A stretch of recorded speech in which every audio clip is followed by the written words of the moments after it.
Scott Wolf, Grow Smart.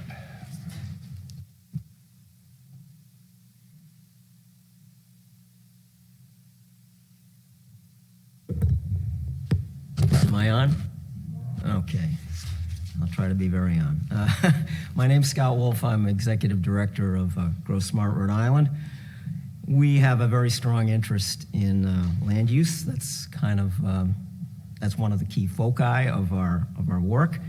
And we believe that revisiting and reforming Rhode Island's approach to land use, growth, and development is of really paramount importance to realize our vision for Rhode Island, which is a vision in which every person benefits from flourishing neighborhoods and downtowns and main streets, has access to good, affordable housing, as well as to restored and protected natural resources, and is the beneficiary of a just, thriving, and resilient economy.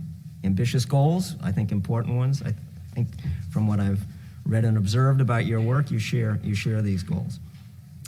By the way, I think you have in front of you a pretty extensive written testimony from me. I am definitely going to not go over all that, but would be happy to respond to questions about not only what I say, but what you read. So this kind of virtuous cycle that I described is within our grasp, but can only become a reality if we're willing to be both bold and thoughtful in our approach to land use reform. For land use reform to be effective, in our view, it must go beyond changing the rules of the game. We think there are a lot of rules of the game that need to be changed, and I'll talk about some of those. But we think effective reform also requires giving overextended local officials the capacity and the tools to take advantage of the rule changes and the incentives and tools that are currently in place and that may be implemented. And this is so these officials can pursue complicated redevelopment opportunities in their own backyards. I think to have more multifamily housing development, to have more mixed-use development, to have more reuse of underutilized strip malls and commercial and industrial property writ large, we're going to need creativity. We're going to need technical assistance. We're going to need incentives. It's easier to do the status quo than to do what needs to be done. And so we're going to have to recognize that, and I think you folks, in a number of your recommendations, already do. I'm just trying to reiterate from our perspective the importance of that. We also think it's important to focus on targeted location-sensitive reforms and to avoid one-size-fits-all mandates, especially to dramatically expand our supply of attainable/affordable housing. And I think you recognize that. I think maybe you've been unfairly criticized for having a one-size-fits-all approach. If I read the fine print of some of your recommendations, you're acknowledging maybe there need to be different standards for communities within the urban services boundary versus outside the urban services boundary. In any event, we believe, from a smart growth perspective, that especially in rural areas, the smartest growth is often very little growth. Whereas in urban areas and in the many built-up sections of our suburbs, the smartest growth is often a lot of growth, provided that it is growth which is well-designed, compact, context-sensitive, and features a mix of uses as well as provisions for bike and ped friendliness. And our many underutilized industrial and commercial areas, including so-called gray fields, offer especially promising opportunities for mixed-use development with a major housing component. When communities say they're built out, especially the urban and suburban communities, I don't buy it. There's infill, there's reuse of underutilized properties. There's very few places in Rhode Island that, if you're creative, are really built out. So we strongly recommend that this commission craft land use reform initiatives which will help steer growth to communities and neighborhoods where growth can do the most good and the least harm. And this basically means not imposing on rural areas, in some cases at least, the same standards as we would impose, the same carrots we would apply to urban and suburban areas. It may be tempting to do that. There may be some frustration that some rural areas in some people's minds haven't done enough on this front, but I'm a former political consultant and political pollster. I like to get things done. I don't like to just make points. Rural communities in Rhode Island, at least as I define them, represent less than 8% of the state's population, less than 8%.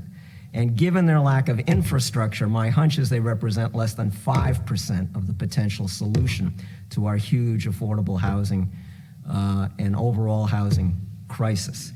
So I say, let's go where the opportunities are and be pragmatic. I'm not saying the rural community should get a total pass, but I think there should be some scaling of carrots and sticks based on what their carrying capacity is. And I think it is important to have a lot of carrots to overcome municipal resistance to population and to housing growth. As I think most of you know, there is an inherent, perhaps incorrect, but an inherent resistance by many municipal officials to population growth and to housing growth, especially, God forbid, if it involves kids. And that's frustrating, that's vexing. Sometimes I think it's based on incorrect information and incorrect assumptions, but it's a mindset that is there. And we're not gonna change it overnight. And one of the legitimate reasons municipalities need incentives to maximize their acceptance of pro-density, pro-housing land use reforms is there is a stark reality here that does to some extent support their conventional wisdom. And that is that the fiscal benefits of population growth accrue mainly to Rhode Island's state government, not to the municipalities. In fact, the municipalities tend to have, you could argue, some extra fiscal burdens related to population growth. And these conclusions are not just based on my gut, but they're based on an extensive study we did 2+ years ago for the City of Providence with your brilliant commission member, Eddie Tibaldi, and the Rhode Island Builders Association. Now, as a reasonable complement to new financial incentives, we support at least one new carrot, and that's the elimination of special exemptions from the 10% affordable housing goal that's currently in place for a total of 10 of our larger cities and big suburbs, places where some of the best opportunities for enhanced housing supply exist. Again, I think a stark reality here is that if we're going to make a huge dent in our housing shortage and in our affordable housing shortage, we're going to have to persuade our urban and suburban communities to go way beyond 10%. A number of them already are way beyond 10%. But we probably need some of them to be at 20 or 25% to solve this problem on a statewide basis. And they're going to need some incentives for that, as well as some push. There's a number of specific land use and development reforms we support. I'm just going to tick them off real quickly. Basically headlines, enacting a housing production incentive modeled after a Massachusetts program known as 40R to expand multifamily housing development in smart growth locations. Implementing a law currently on the books in Rhode Island that's modeled on Massachusetts' 40S program that basically says to communities, we'll give you some funding to do zoning reform, and we'll also give you funding, extra funding, if you approve multifamily housing development and can demonstrate to us, the state, that that's causing you extra education costs. That's been on the books for almost 2 years but hasn't been implemented. We think there should be serious consideration of advancing a Rhode Island version again of a Massachusetts program known as 40A, which requires municipalities with a significant level of transit service to establish at least one section of their jurisdiction where relatively high levels of density, mixed-use development, and multifamily housing would be allowed by right. We think it's critical to expand the funding and impact of the Rhode Island Municipal Infrastructure Grant Program as a catalyst for mixed-use development and multifamily housing across the state. In the area of technical assistance, we think that there should be a local development fellows program established, similar to the Transform TDI program in Massachusetts, and a state community development entity to help with the financing of complicated redevelopment projects. Both of these tools are recommended by the state's economic strategy currently. We think the state's existing super TIF that's been applied in a few locations in Pawtucket, I don't think beyond that, should be extended to other locations, and definitely it should be continued. I think it's got a sunset date of later this year. We think it's important to fully fund the state-approved transit master plan and bicycle mobility plan, a key, we think, to more housing opportunity and less controversial housing production proposals is to have more transit and more transit-oriented development. And then a pet peeve of mine as a 20-year member of the Providence Zoning Board is to reduce substantially the number of standards that are currently required to evaluate both dimensional and use zoning variance requests and to revise those which remain. We believe that the primary standards for evaluating both kinds of requests should be whether the zoning relief sought is consistent with the pertinent municipal comprehensive plan and whether the relief, if granted, will not be injurious to the vitality and character of the neighborhood in which the property seeking relief is located. Nickeling and dime applicants about whether they're seeking to through their request to have greater financial gain, nickeling and diming them about whether what their proposal is the least relief necessary, I think is superfluous and often counterproductive. And it just unnecessarily complicates the system. And it's way too complicated a system, arguably, in many ways. So, I'm probably over my 5 minutes. At the end of my written testimony, we've taken a number of the recommendations, specific recommendations, preliminary recommendations from your working groups, and we've indicated which of those we, at least at this point, support the thrust of. We want to be an ongoing resource for this commission, and we would like to have the opportunity to continue to comment on your work as it gets refined. I thank you for the opportunity to share some of our thoughts, and I want to compliment you on really digging into this critical issue, and we need to get moving in a thoughtful and bold way. Thank you, Scott. I have to say that we've spoken about the requirements for variances for often over the years. At first, I was very reluctant to consider it, but I think that your knowledge and approach in explaining it has helped me change my view. And internally, we have some of us have talked about it. I will also say that everyone comes to these types of positions with the biases that they have from how they've lived and worked. And I appreciate your recommendation that maybe those areas that are more capable of taking development should take some more. But all my years working in Providence, the biggest issue that we had is that while we allowed a lot of multifamily development and affordable housing development, it did impact the city's ability from its tax base point of view and did cost money. So if we're going to look at some of these initiatives and ask the urban communities to do them, we have to think about what are those carrots that they're going to take. Absolutely. Because Providence is not growing in land area. And when I worked for the city, over 50% of the land area was tax exempt. And when it got down to what paid taxes, the commercial property was less than 15% of the city. So new development, while everyone says, oh, it creates tax base, it also creates cost, which creates issues. So it's a balancing issue. Absolutely, and I pointed out, I think the costs of development are borne disproportionately by localities, and the fiscal benefits are borne disproportionately by the state. Well, that was an argument we made many years ago when I was with the city, and we proposed a income tax sharing program that went absolutely nowhere. But, that was back then. I think the mayor may be thinking of something similar, at least for the meds and eds in Providence. The one thing about concentrating development in the urban core or the urban growth area, one of the things that we have to look at in doing that, we also have to recognize the implications of climate change. Yep. Because when you start throwing the climate change maps on top of the area, we're reducing the amount of land area that can be developed regardless what we think it can carry, because it might be underwater at some point, or it might be too close to the water. So we need to understand that and think about that. And so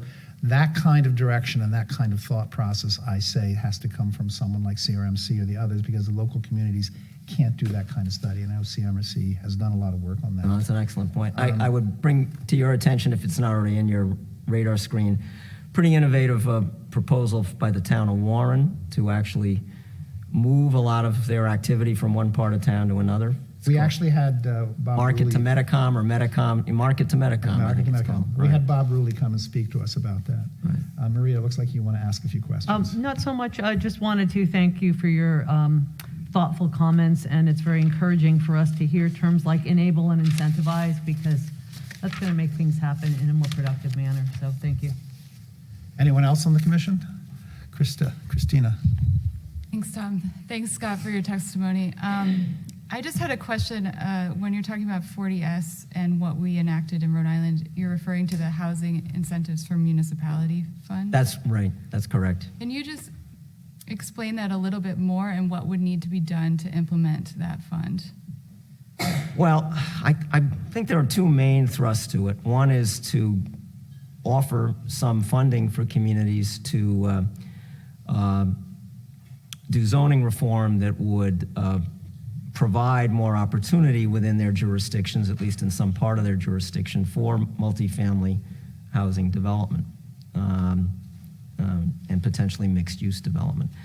And it also offers communities the opportunity to seek reimbursement from the state for new multifamily housing development they approve, that they can demonstrate, this is the key, that they can demonstrate will increase the cost of educating their local population. In Massachusetts, they have found that there have been very few communities that have been able to demonstrate that a particular multifamily housing development has actually increased local education costs. So there's, to some extent, this business about new development always means new education costs is a little bit of an urban and suburban and maybe rural legend. It's not without some foundation, but I think it's exaggerated. And in some ways, this is kind of calling the bluff on communities, but also giving them some assurance that if they're right, they should still look favorably on such development because they'll be held harmless for it. But in terms of what needs to be done, I think this has been assigned as sort of an obscure group within the Housing Resources Commission that I think has met as far as the implementation task, I think it's been assigned to a group within the Housing Resources Commission that I don't think meets regularly, and so I just think it's languishing. It's just kind of lost in the bureaucratic shuffle. So is it the Housing Resources Commission that's supposed to set regulations for the program? I think so. I can follow up with you and confirm that. There's actually a subgroup, I think, within the Housing Resources Commission that's assigned this, and again, I'm told they don't meet regularly. And has any funding been allocated? I don't think specific funding. I think it was to come out of the general fund, but again, I could check on that. Those are good questions. Professor. Scott, just following up on that, I think the question about communities being unwilling to have high-density development because of the cost of education is very important. 40S, I think, is designed to mitigate concerns, but is it enough to provide the right incentives or enough incentives for those communities to actually go and be willing to have more high-density units? Should we be thinking about the school funding formula? Because if we go through the school funding formula, that's a permanent benefit, and that's going to mitigate the cost, not today, but throughout, the life cycle of... Sure. No, I think that's a very... You clarified that? Very important thing to look at. Dating myself 30 years ago or so, I worked for Bruce Sunland, and we were dealing with the school funding formula then and trying to make it more equitable. And it's an ongoing issue. But in terms of 40S, more specifically, we don't think that in and of itself is a panacea. And that's one reason why we support a version of 40R, which goes beyond 40S and actually says to a community, for every unit of multifamily housing development you approve in a smart growth kind of location, we'll give you a subsidy per unit. We'll give you a certain number of thousands of dollars per unit. That's a more direct incentive. And then there's this 40A proposal for also incenting more multifamily housing development in areas that have significant transit activity. So I think we need a critical mass of these incentives working in concert with one another. And perhaps we need to look at some systemic change like school funding formula reform. It's a big issue, and it's not going to be solved just by little nits and grits. Anyone else? Thank you, Scott. Thank you very much.